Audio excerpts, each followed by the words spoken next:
Esse é o Mundo em Revolução e nós vamos falar agora sobre a situação na Ucrânia, hoje dia 14 de novembro de 2024, meio-dia aqui em Kiev, 7 horas da manhã no Rio de Janeiro, no horário de Brasília, no momento que eu gravo esse vídeo, e tivemos mais um ataque com drones contra a Ucrânia ontem, mas não foi aqui em Kiev não, aqui em Kiev não teve alarme de ataque aéreo ontem, eu acredito que foi em algum lugar aqui de Poltava, e talvez também em Kharkiv, aqui em Kiev não teve nada ontem, foi um ataque pequeno dos russos também, né?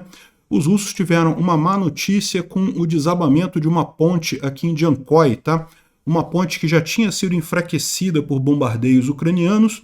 Os russos continuaram usando a ponte do mesmo jeito, a ponte acabou caindo, e isso é uma excelente notícia, porque impede o uso desse caminho mais rápido aqui para chegar da Crimeia na região de Melitopol. Agora os russos vão ter que dar uma volta enorme aqui por Kherson para conseguir chegar em Melitopol. Isso vai prejudicar muito a logística russa, tá?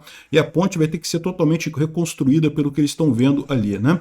Bom, na linha de frente continuam as ações russas tentando retomar aqui a região de Kursk e também aqui na região de Kurakhove, né? A situação é mais ou menos a mesma que a gente viu nos últimos dias. Os russos conseguiram pequenos avanços pontuais, mas a perda, muitas perdas, muito soldado morrendo, muito equipamento sendo perdido, o que é exatamente o plano ucraniano nesses dois lugares, né? A gente teve a excelente notícia da confirmação da nomeação do Marco Rubio como secretário de Estado do governo Trump. Isso é uma sinalização ótima. Marco Rubio é fortemente pró-Ucrânia e pró-Israel. Então não tem lado ruim nessa história. Em compensação, como as Russettes ficaram muito chateadas, você vai ver um monte de Russetti falando não, porque o Marco Rubio é neocon e não sei o que lá, e não sei o que lá.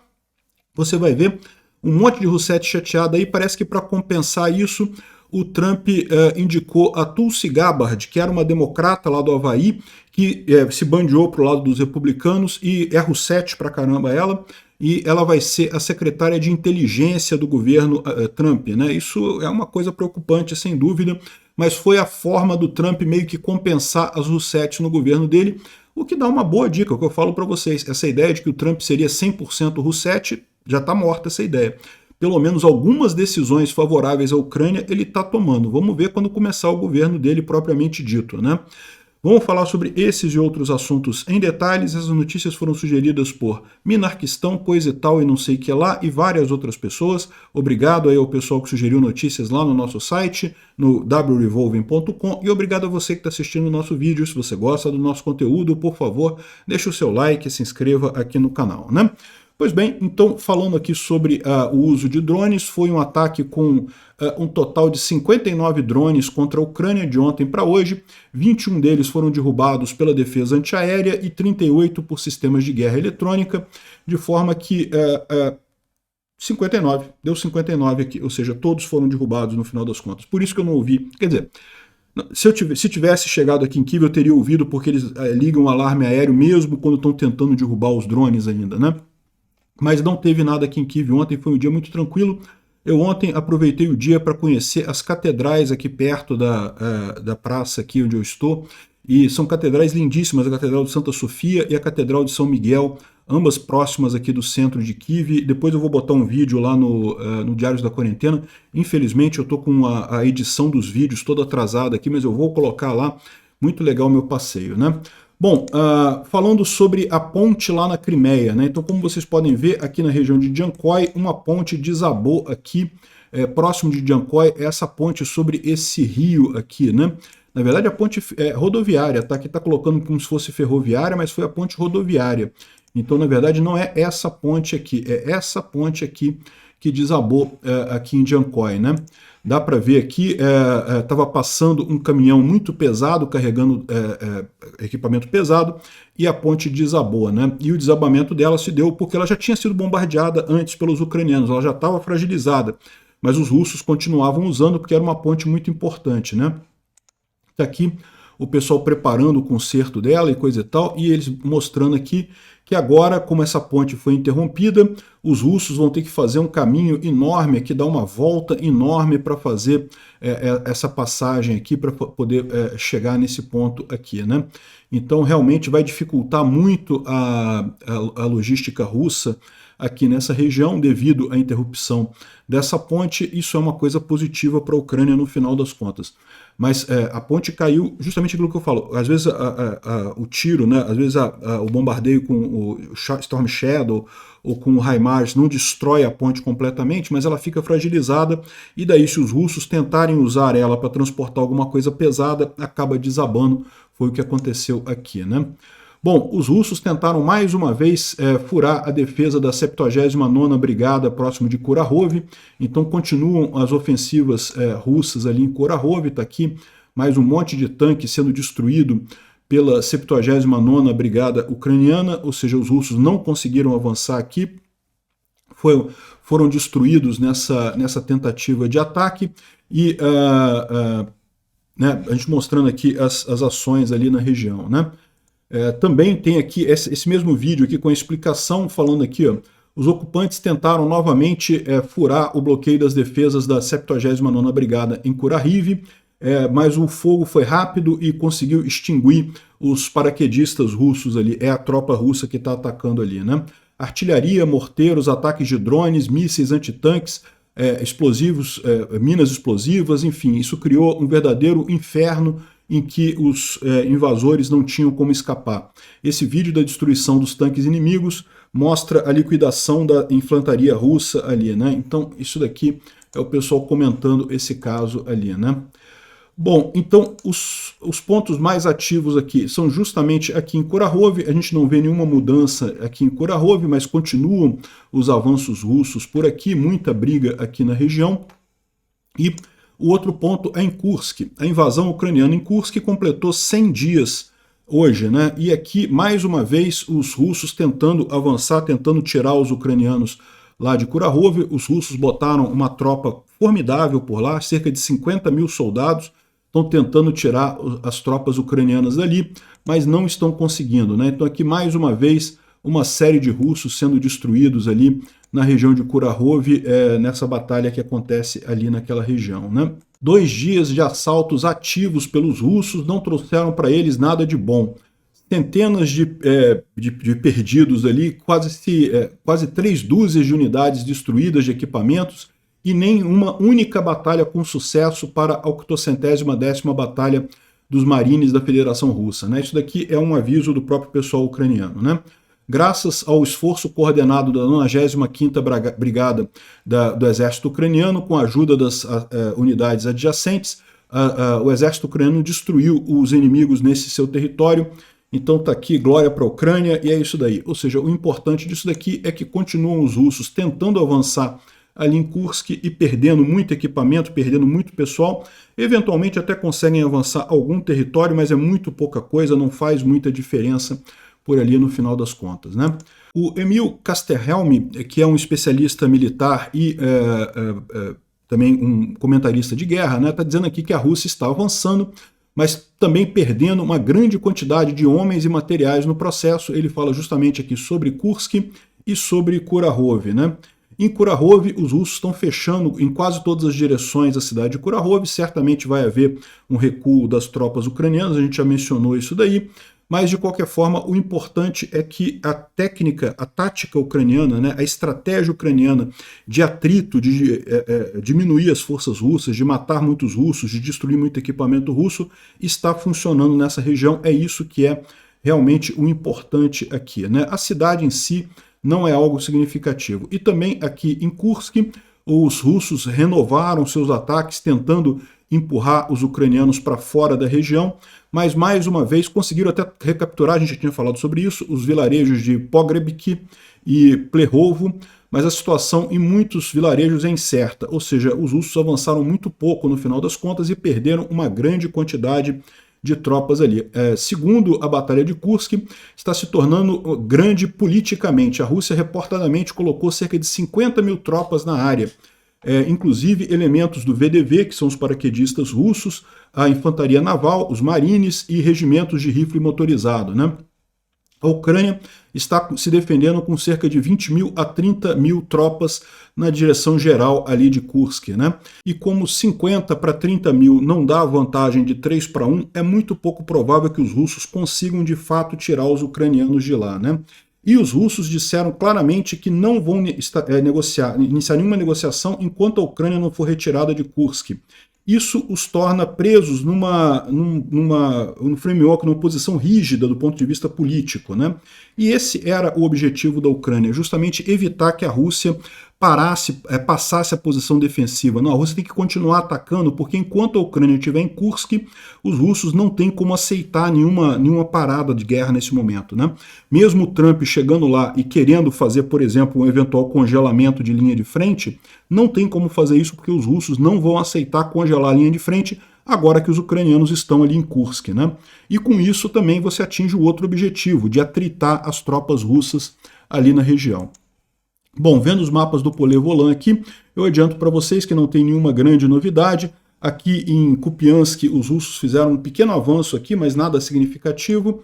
Aqui na região de Selidov, aqui em Pokrovsk, também nenhum avanço de ontem para hoje. Da mesma forma aqui em Kurahov também não, né? Ontem a gente já tinha falado sobre a chegada dos russos em Dauni e em Kurahov, mas de ontem para hoje não teve nenhuma mudança aqui nessa região de Pokrovsk e na região de Kurahov também, né? E aqui ao sul também nenhuma mudança aqui nesse eixo de Velika Novosilka. Então, basicamente, nenhuma mudança significativa, né? A gente teve aqui a tomada de Plehovo pelos russos, mas isso não é algo significativo aqui dentro de Kursk. Isso aqui é a situação em Kursk nesse momento. Bom, e a situação continua na linha de frente, como a gente falou, com os russos atacando com muita força, não podem parar e perdendo muito pessoal, muito equipamento nessa tentativa deles. Mais um dia em que está em torno de 1.700 homens russos perdidos nessa batalha, sem grandes avanços significativos. O Instituto para Estudo da Guerra não faz nenhuma novidade aqui. Ele fala que o Kremlin está tentando ditar os termos de uma potencial negociação de paz antes do avanço do Trump, da inauguração do Trump lá nos Estados Unidos, mas muito provavelmente que isso tenha algum efeito, né? E a maneira em que o Kremlin está tentando colocar esses termos para negociação sinaliza de forma muito forte os objetivos russos continuam inalterados, ou seja, eles querem a capitulação completa da Ucrânia. A Rússia não tem outra alternativa, é o que eu falo para vocês. A Rússia já perdeu essa guerra, porque a capitulação da Ucrânia não vai acontecer, né? Bom, no resto da Ucrânia começou o inverno, tá? Aqui em Kiev hoje está 0 graus, está muito frio aqui em Kiev hoje, mas não está nevando aqui não, tá? Em Kharkiv, porém, está aqui já com neve, já chegou o inverno mesmo lá em Kharkiv, ou seja, começa a temporada de frio, né? Uma outra informação, depois da eliminação daquele capitão lá da frota russa do Mar Negro, lá em Sevastopol, que a gente noticiou ontem, vários outros oficiais foram movidos, os oficiais e suas famílias foram movidos para Novorossiysk. Ou seja, mais uma vez a Rússia abandonando Sevastopol. Acho ótimo, já está preparando tudo para a Ucrânia tomar controle ali da região, que é o que vai acontecer mais dia menos dia, né? Alguma da liderança e suas famílias já se realocaram para Novorossiysk. Novorossiysk é um porto que tem ali no Mar Negro também, dentro do território da Rússia propriamente dito, né? Bom, olha só uma coisa aqui que saiu na televisão russa ontem, que mostra mais uma vez a situação complicada que está vivendo a indústria bélica russa, né? A gente tem informação agora que está havendo muito colapso por conta de falta de pagamento para a indústria bélica. Você lembra, os russos estão numa economia de guerra. Então as empresas são obrigadas a fabricar munição e equipamentos bélicos e coisa e tal, mas em tese o governo vai pagar por isso. Só que o governo não está pagando. E o que está acontecendo é que essas empresas estão quebrando, porque a empresa não tem como comprar material para fazer isso. Ela não tem alternativa, ela não pode dizer que não vou produzir, não vou pegar mais ordem sua, porque você não está pagando. Isso elas não podem fazer, mas em determinado momento elas começam a quebrar, né? Aqui, ó, e o Solovyov estava falando aqui, ó, que eles têm venda negativa, eles estão em débito, eles têm perdas. Isso falando sobre a indústria bélica russa. Ou seja, a indústria bélica russa está quebrando por conta de falta de dinheiro do Kremlin. Mais um ponto que diz, como eu falo para vocês, a situação econômica russa é muito pior do que aparenta. Os números fantasiosos que a Rússia apresenta não têm nenhuma relação com a realidade. Isso aqui é mais uma brincadeirinha, né? O pessoal falando aqui que os russos ensinaram os norte-coreanos a usar os óculos FPV, né, para ver drones e coisa e tal. mas os norte-coreanos estão usando isso só para ver pornografia, né? E aqui o cara vai lá e vai mostrar isso, aqui o russo entra no quarto do norte-coreano lá, e tá o norte-coreano ali na cama, tocando uma zinha com óculos 3D.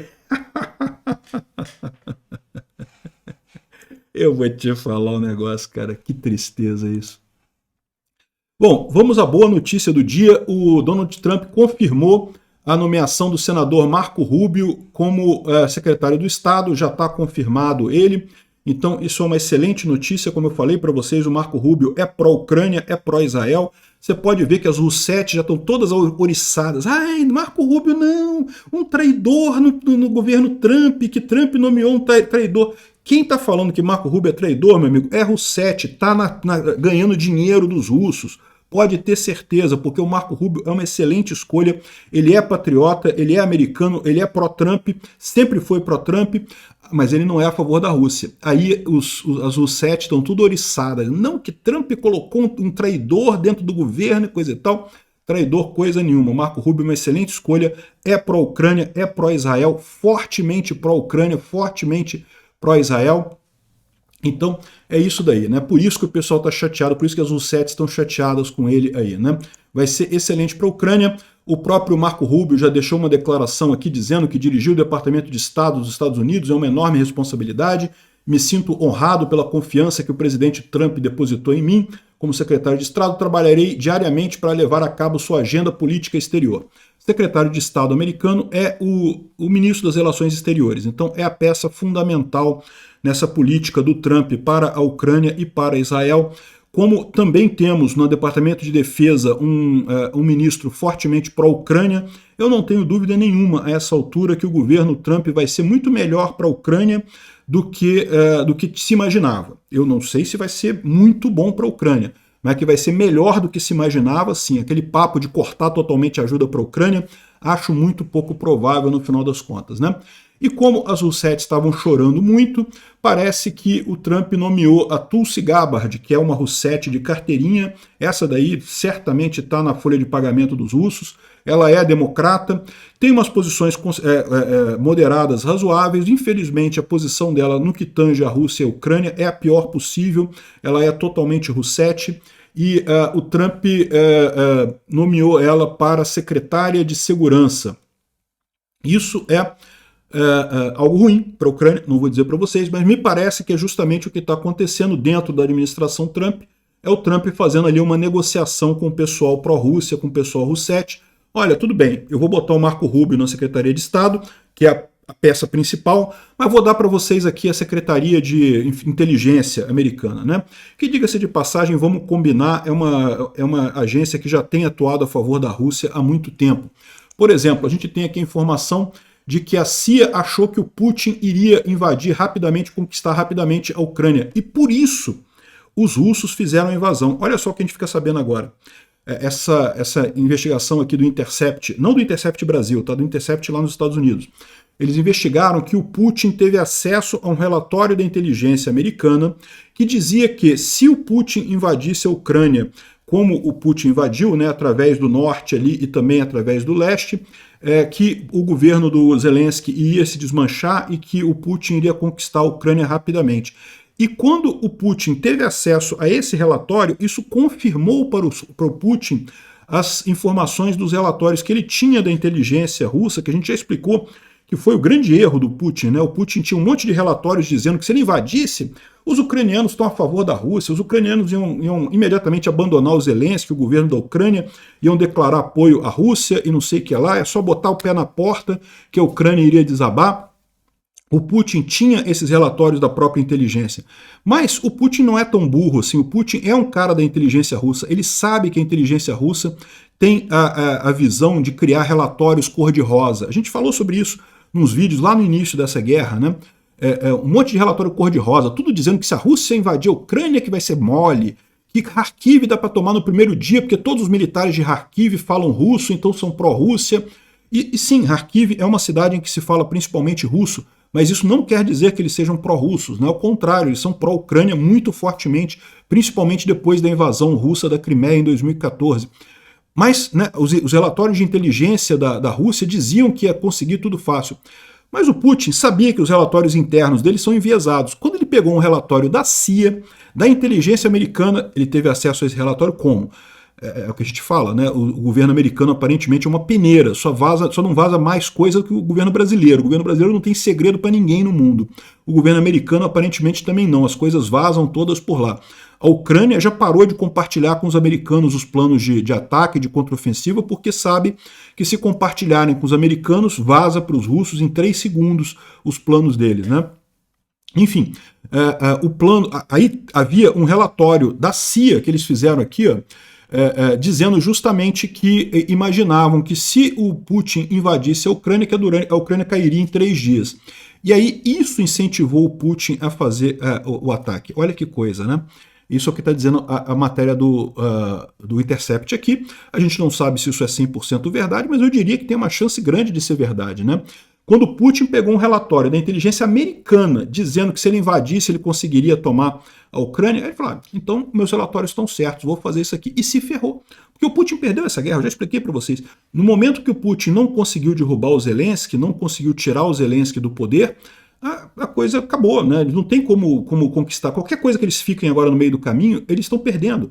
Mas o Putin invadiu parte do território da Ucrânia. Mas eles não têm como manter esse território. É caríssimo para o Putin manter a mobilização dessas forças todas que estão no território da Ucrânia, e no momento que ele parar de mobilizar, ele perde os territórios todos. Então é uma situação que é insustentável para o Putin. A única alternativa para o Putin é eles tornarem a Ucrânia um regime, um regime fantoche, como é Belarus, né? Em que ele manda lá no Lukashenko. É isso que o Putin tem, ele não tem outra alternativa para essa guerra, né? Enfim, porque qual que foi o problema? O foco em vigilância de alta tecnologia cegou os Estados Unidos em quão corrupto e enfraquecido são os militares russos, né? Eu mantenho o que eu falei também lá no início da guerra, né? O erro dos russos foram 3 grandes erros. O primeiro erro foi, eles superestimaram o próprio exército, eles achavam que o exército russo era muito maior do que realmente era. O exército russo cheio de corrupção, cheio de ineficiência, cheio de peça comprada errada. Quando colocaram isso aqui, um monte de coisa deu errado, um monte de coisa não funcionou, um monte de coisa quebrou. Foi o primeiro erro dos russos. O segundo erro dos russos foi que subestimaram o exército ucraniano. Em 2014, quando a Rússia invadiu a Crimeia, de fato, conseguiram tomar a Crimeia muito fácil, conseguiram tomar Donbás muito fácil. Achavam que o exército ucraniano era fraco como o exército ucraniano de 2014. Só que justamente devido a essa derrota em 2014, o exército ucraniano passou por uma série de mudanças, né? Primeiro passou por um expurgo muito grande de gente pró-Rússia, depois passou por modernização, por adaptar as técnicas ocidentais para a Ucrânia, usar as técnicas ocidentais militares, comprar um monte de equipamento ocidental. Então o exército ucraniano passou por uma melhoria muito grande de 2014 para 2022, né? Os russos não esperavam isso, achavam que iam enfrentar o mesmo exército fraco de 2014. E finalmente eles subestimaram o apoio que teriam da população ucraniana, né? Os russos achavam que muitos ucranianos eram a favor da Rússia. E não é, cara. Eu tô aqui na Ucrânia. Você encontra velho com desejo, saudosismo da União Soviética? Encontra. Infelizmente tem um maluco ou outro que tem esse saudosismo, principalmente motorista de táxi, aquele cara velhinho. Não, porque na época da União Soviética a coisa era muito boa, a vida era melhor e não sei o que lá, só que porra nenhuma. Isso é só a velharada, é só os comunistas de cabeça branca igual tem no Brasil. O pessoal mais jovem é fortemente contra a Rússia, justamente pela agressão russa da Ucrânia, né? Então não tem esse papo, né? Os russos achavam que eles chegando na Ucrânia, que a população ucraniana ia se levantar contra os Zelensky, ia querer os russos e coisa e tal. Foi o terceiro erro do Putin. Esses 3 erros que, pelo visto, a CIA também acreditou. E eu tenho que confessar para vocês, tá? Eu também acreditei. Nos primeiros dias da guerra, você pode ver meus primeiros vídeos que eu falei sobre isso.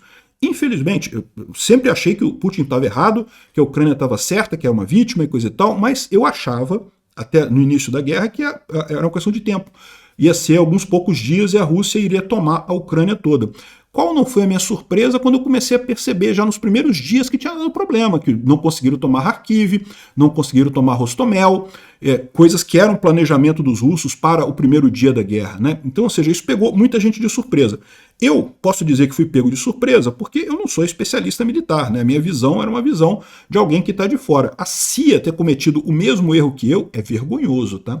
É vergonhoso. Esse pessoal ganha um dinheiro, eles têm um orçamento enorme para estudar essas coisas. Não é possível que eles tenham cometido um erro tão primário quanto o meu. O meu erro é desculpável, porque eu não sou especialista, não sou pago para isso.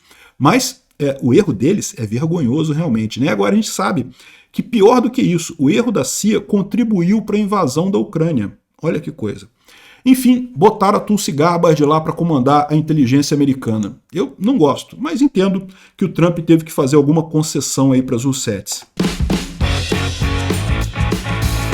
Obrigado por assistir o vídeo até o final. Se gostou do conteúdo, não esqueça de deixar o seu like, isso ajuda o canal a crescer e a chegar para mais gente.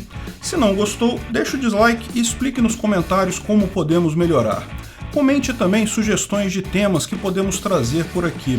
Comentários insultuosos ou defendendo ditaduras e criminosos de guerra serão sumariamente bloqueados. Agradeço a compreensão. Se ainda não é inscrito no canal, considere se inscrever clicando no botão inscrever-se abaixo e marcando a campainha para todos os avisos. Se quiser ajudar o canal, veja no nosso site como você pode fazer isso.